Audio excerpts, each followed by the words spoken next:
Mga requirement ng isang OFW na paalis ng Pilipinas.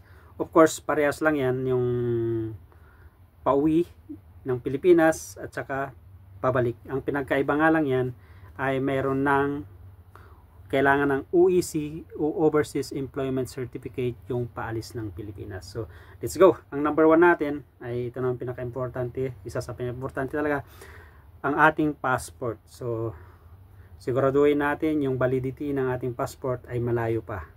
At yung visa natin ay hindi pa expired, malayo rin. At isa pa, yung mga OFW na nangailangan ng exit re-entry visa ay kailangan meron kayo rin nito. Ang pagkakalam ko lang, Saudi, kailangan nila ng re-entry visa at saka nung mga kailan lang ang Kuwait ay nag-implement na rin ng exit re-entry. So siguraduhin nyo na meron kayo niyan. So ang pangalawa, kailangan nyo of course ang plane ticket. So napaka-importante yan. Plane ticket, isa rin. Kailangan natin yan. Yan ang number 2 natin kailangan. Plane ticket. So, ang pangatlo, ang kailangan natin ay yung e-travel departure card or e-travel QR code departure card. Kailangan natin to. So, ito, pwede kayong mag-print o kaya yung QR code, isave nyo na lang sa iyong cellphone. Pero mas maigi, mag-print na rin kayo. At ang pang-apat, pero bago tayo tumuloy sa pang-apat na requirements ng isang OFW na paalis ng Pilipinas, ay ako pala si Ronnie, isang OFW dito sa bansang Kuwait. Pa-support naman ang channel ko. Like, share, and subscribe. Ronnie Motilla Vlog. Sorry, nabubulol. At let's go. Let's proceed to number 4.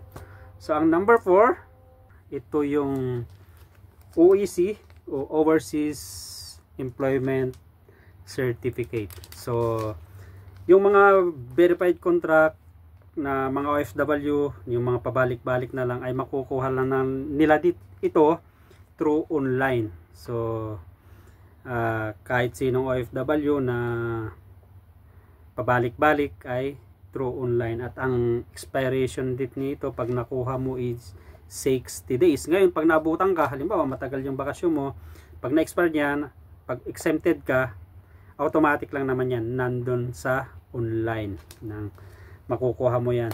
Pero, ang suggestion ko sa mga OFW na nagpa-verify ng kanilang kontrata sa ibang bansa, which is sa Pilipinas kayo kukuha ng yung UEC, ay dapat palang malayo pa lang yung bakasyon nyo, or before kayo magbakasyon ay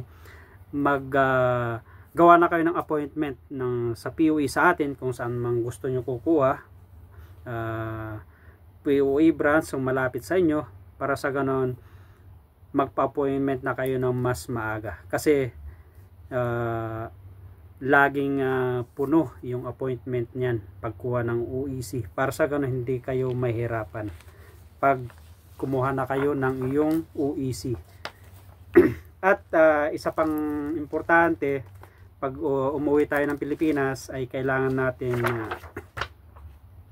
dala-dala yung lumang kontrata natin. Ngayon, kapag pumirma na kayo ng bagong kontrata, kailangan din dala-dala nyo nito pag pauwi. Kasi may mga nagko-comment, mga kapwa nating OFW na doon sa immigration ay hinahanap daw nila yung kontrata. So napaka-importante yung kontrata natin. Itago natin yan. Kasi magagamit natin yan pag nagbakasyon tayo. At maraming gamit yan, hindi lang babakasyon. Kailangan talaga natin yung mga kontrata natin ay itago natin. Ngayon, para lalo nating maintindihan, mayroong advisory ang DMW or Department of Migrant Workers. Panoorin natin. At least magkaroon pa tayo ng idea. Let's go. Here we go. Panoorin natin. Magandang araw po sa lahat ng ating mga OFWs. Explain ko lang po at clarify ko lang po yung bagong advisory po natin. So napapansin po natin, ganito po yung itsura ng ating kontrata. So andyan po yung pangalan ng employer at yung ating pangalan at napapansin po natin 2 years po yung ating kontrata. So pag check po natin sa second page, nakalagay din po dyan yung petsa kung kailan po pinirmahan. So kung for example ito ay March 2022, noong 2024 ay expired na po ito. Pero kung tingnan nyo, na-verified po na po siya dati. So ano pong gagawin?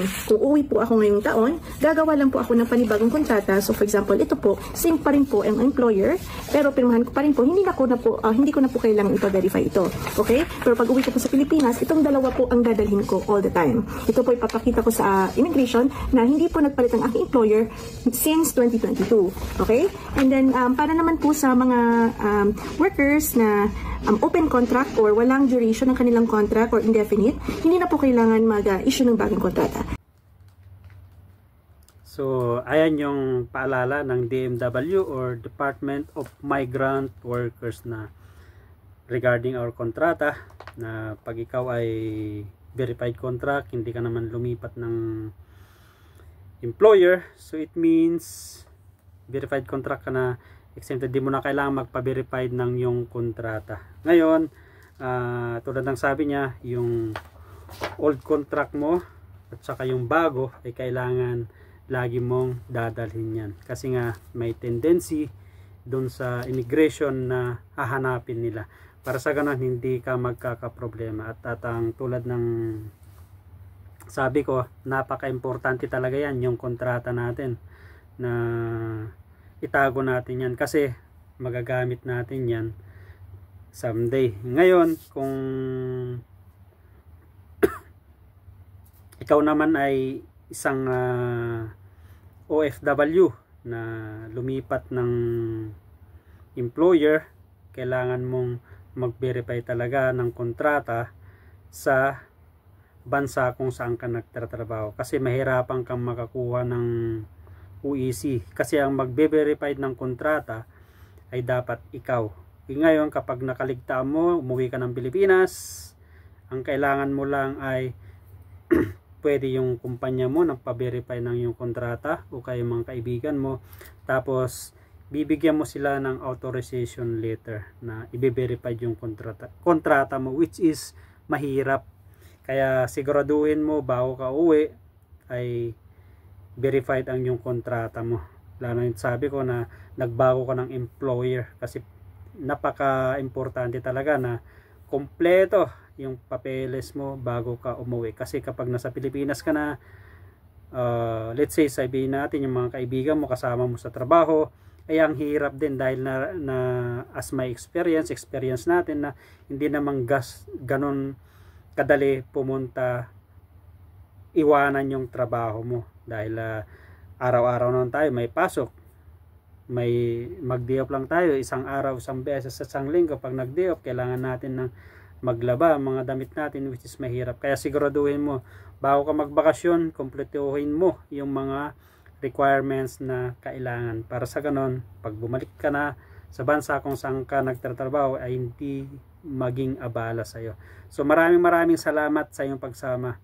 Again, ako pala ulit si Ronnie, isang OFW dito sa bansang Kuwait, at pasupport naman ang channel ko, Ronnie Motilla Vlogs. And have a nice and great day to all of you. Kita-kits sa mga susunod kong videos.